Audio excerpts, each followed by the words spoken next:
Techman here. In this video, let me show you how you can cancel order on TEMU. First, launch your TEMU app. Make sure you're already logged in. Then go to the U tab over here. Then from here, go to your orders. Then you should be able to see your purchases on your checkouts.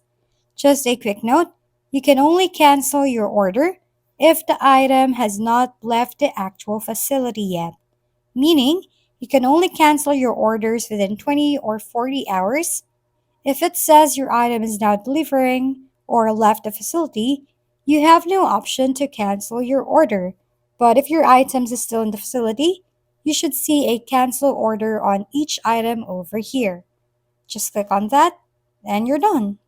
If we've been helpful, kindly give us a thumbs up and don't forget to hit the subscribe and bell button for more contents. For any questions and suggestions, comment down below.